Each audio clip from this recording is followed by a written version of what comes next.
Hello everyone, welcome back to my new another vlog. তো আজকের ব্লগটা স্টার্ট করছি আমার বাড়ির ছাদ থেকে। খুব রোদ, তাকাতে এরকম পাচ্ছি না ফোনের দিকে। তো আজকে যাচ্ছি আমার যে এই এতটা বড় হেয়ারটা এটা একদম কেটে শর্ট করতে। কেন এই শীতকাল আসছে, তো এত বড় হেয়ার মেনটেন করা আমার পক্ষে তো পসিবল নয়, তাই হেয়ারটা কেটে একদম শর্ট করে দেবো। তো চলো ব্লগটা দেখতে থাকো। আমি আর মা বেরিয়ে পড়েছি। ফার্স্ট এখান থেকে যাব মুনলাইট। আমি একটু গন্ডগোলের মধ্যে ছিলাম যে কোন পার্লারটাতে যাব, তো ফাইনালি ডিসাইড করতে পেরেছি যে মুনলাইটে যাব, বিকজ আমার বিয়ের টাইমে আমি হেয়ার কাট ওখানেই করেছিলাম। ফাইনালি ওখানে যাচ্ছি। তো ওখান থেকে যাওয়ার পর দেখি আমার কিছু কাজ আছে, সেগুলো কমপ্লিট করে তারপর ফিরবো।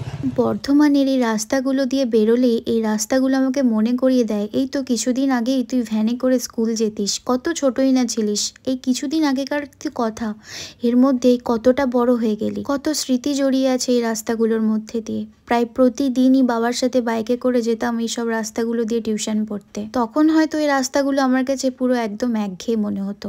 এখন কিন্তু এই রাস্তাগুলো আমার কাছে একটা ইমোশন। শুধু রাস্তা কেন, গোটা শহরটাই আমার কাছে একটা ইমোশন। কত স্মৃতিই না জড়িয়ে আছে। ছোট থেকে বড় হয়ে ওঠা সবটাই এই শহরটার মধ্যেই। সে যাই হোক, যারা বর্ধমানে থাকো তাদের কাছে তো এই শহরটা একটা ইমোশন বটেই। চলো গল্প করতে করতে চলে এলাম এবার মুনলাইটে। আমি আগে থেকে ফোন করে অ্যাপয়েন্টমেন্ট নিয়েই রেখেছিলাম যে আমি যে টাইমটায় যাব সেই টাইমটায় যেন আমার কাজটা হয়ে যায়। তাই ঢুকে আমাকে একটুও ওয়েট করতে হয়নি, সঙ্গে সঙ্গে চলে এলাম এখানে শ্যাম্পু করতে। এদের এখানে কিন্তু এটা ম্যান্ডেটারি, শ্যাম্পু করানোটা। তুমি বাড়ি থেকে শ্যাম্পু করে আসো আর যতই তোমার চুলটা সিল্কি থাকুক, এরা কিন্তু এখানে তোমাকে শ্যাম্পু করিয়ে তারপর হেয়ার কাট করতে বসাবে। আর এদের প্রাইস কিন্তু সেম, 400 টাকা নিয়েছিল আমার হেয়ার কাট করতে। এনি লেন্থ এনি হেয়ার কাটে কিন্তু 400। আমি যে কাটিংটা চুজ করেছিলাম সেই কাটিংটা আমার এখানে করা হয়ে গেছিলো। তারপর আমার হেয়ারটাকে পুরো সেট করে দিচ্ছিল। আমার সেই ফিল আসছিল সেই শ্যুট করার দিনগুলোর কথা, যেখানে আমার হেয়ার স্টাইল হতো। ঠিক সেরকমভাবেই ওরা আমার চুলটাকে এইভাবে সেট করে দিচ্ছিল। আর এইবারে আমি চুলটা একদম শর্ট করে কেটেছি। বিয়ের আগেও আমি এই মুনলাইটেই এসে হেয়ার কাট করেছিলাম, আর তখন আমার হেয়ার কাটটা খুব সুন্দর হয়েছিল। দেখছো আমার ফাইনাল লুকটা কত সুন্দর এসছে। হ্যাঁ, ওরা সেট করে দিয়েছে বলে এই কার্লি লুকটা এসছে, বাট না, স্নান করার পর যাকে তাই হয়ে যাবে। বাট তাও একটা তো হিরোইন ফিল আসতেই হবে নাকি। মুনলাইট থেকে বেরিয়ে আমরা চলে এলাম কার্জন গেট। কার্জন গেটে এসে মাকে বললাম যে একটু লাস্সি খাবো, অনেকদিন ট্রাই করিনি। তো এখানে মা আর আমি অর্ডার দিলাম লাস্সি। প্লেন লাস্সি অর্ডার করেছিলাম আমরা। এখানে জানো তো আগে অনেক বড় গ্লাসে লাস্সি দিত আর দাম নিত 10 টাকা, বাট এখন কত ছোটই না করে দিয়েছে। সে যাই হোক, এখানে মা আর আমি লাস্সি খেয়ে চলে গেলাম আমাদের কাজের উদ্দেশ্যে, মানে ট্রেলারে। আমার দুটো কুর্তি করতে দেওয়ার ছিল, চুড়িদারের পিস নিয়ে আমি যাচ্ছিলাম। তো এখানে মায়ের চেনা জানা একটা ট্রেলার আছে, অনেক পুরনো ট্রেলার, সেখানেই যাচ্ছিলাম। আর এদের ফিটিংস কিন্তু খুব ভালো। এই ট্রেলারটার অ্যাড্রেস হচ্ছে কার্জন গেট থেকে ঢুকে ঠিক ডান দিকেই পড়বে একটা আয়ুর্বেদিক স্টোরসের ঠিক পাশের গলি দিয়ে ঢুকেই এই স্মার্ট ল্যান্ড ট্রেলারটা তোমরা দেখতে পাবে। এত ভিড়ের জন্য এখানে কিন্তু অনেকটা টাইমই আমাদেরকে ওয়েট করতে হয়েছিল।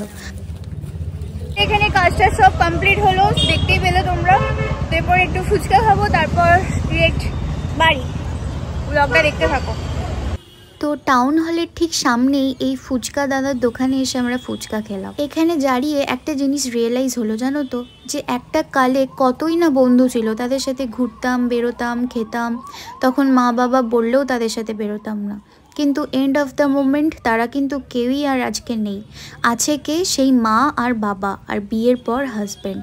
এই তিনটে মানুষই কিন্তু বিপদে পড়লে তোমার সুখে দুঃখে তোমার পাশে থাকবে, বাদবাকি কিন্তু আর কোনো পার্সনই তোমার পাশে এসে দাঁড়াবে না। তো আমাদের তো আজকে ঘোরাফেরা কমপ্লিট হলো, মানে কাজ যেগুলো ছিল কমপ্লিট হলো। হেয়ার স্টাইলটা কেমন লাগছে জানিও। আর কিছু কিছু পাবলিক হয়তো আছো মনে করে থাকতে পারো, এই বাবা 1 বছর হয়নি চুল কেটে ফেললো, কিছু নিয়ম মানে না। বাট চুলগুলো আমার চিকচিকিতে রাখা আছে থলিতে। যে চুলগুলো কাট করা হয়েছে ওগুলো 1 বছর হলে জলে দিয়ে দেওয়া হবে। তো এমন কোনো মানে নেই যে আমি নিয়মের বিরুদ্ধে গিয়ে কিছু কাজ করছি, প্লিজ এরকম কেউ ভেবো না। তো ফাইনালি বাড়ি চলে এসেছি। আর আজকে অনেক দিন পর আমার ব্লগটা শেষ করব আমার রুম থেকে। ইয়েস, আমার নিজের রুম থেকে, যেটা থেকে আমি ছোটোবেলায় থেকে এসেছি। তো যেটা বলছিলাম রাস্তায় আস্তে আস্তে তোমাদেরকে, যে অনেকে হয়তো ভাববে, এরকম অনেক মানে মেন্টালিটির পার্সন আছে যারা আমার ব্লগ দেখে, তারা হয়তো ভাবতে পারে যে এখনো 1 বছর হয়নি, চুলগুলো কেটে দিল, বাট এমন কিচ্ছু না। চুলগুলো আমি যেমনটা বললাম যে একটা থলির মধ্যে মা সমস্তটা ওখান থেকেই নিয়ে ঢুকিয়ে রেখেছে, 1 বছর পর যেটা নিয়ম আছে সেটাই করবে। তো এরপর আসা যাক ব্লগিংয়ের ব্যাপারে। তোমাদের জন্য একটুও আমার ব্লগ করতে ভালো লাগে না, লং ব্লগ, বিকজ তোমরা আমার ব্লগ দেখো না। আর তার থেকেও বড় কথা, কিছু মানুষ আছে যাদের এতটা আমাকে নিয়ে চিন্তা, যারা আমাকে সাবস্ক্রাইব করেনি, তারা হয়তো ভাবে যে তাদের একটা সাবস্ক্রাইবে আমি বিশাল বড়লোক হয়ে যাব ইউটিউব থেকে। তো তারা সাবস্ক্রাইব করে না, বাট ইউটিউবে গিয়ে আমাকে সার্চ করে করে আমার ভিডিওগুলো দেখে, বিকজ আমি এখানে দেখতে পাই যারা সাবস্ক্রাইবার আছো তাদের থেকেও যারা সাবস্ক্রাইব করোনি তারা বেশি আমার ব্লগ দেখো। তো এটাতে বেশি অবাক লাগে যে কতটা তোমাদের চিপ মেন্টালিটি, ব্লগ দেখছো বাট সাবস্ক্রাইব করছো না। সেই জন্য একটু ভালো লাগে না তোমার জন্য ব্লগ বানাতে। সাবস্ক্রাইবাররা যারা আছো তারাও ব্লগ দেখছো না, সাবস্ক্রাইব করে রেখে দিচ্ছ, তাদের কথাও বলছি। তো যাই হোক, এত কথা বললাম। তো যারা তোমরা আমার সাবস্ক্রাইবার আছো তারা প্লিজ ব্লগে যদি কিছু ভালো লাগে একটা লাইক করে দিও। আর যারা ব্লগ দেখছো কিউরিয়াসিটি নিয়ে কি করছি না করছি বাট সাবস্ক্রাইব করছো না, তারা সাবস্ক্রাইবটা করে দিও, বিকজ আমি বুঝতে পারি তোমরা কারা কারা। সো চলো, আজকে এই ছোট্ট ব্লগটা তোমাদের সাথে শেয়ার করলাম। দেখা হচ্ছে নেক্সট একটা ব্লগে। এখন ব্লগটাকে এন্ড করি।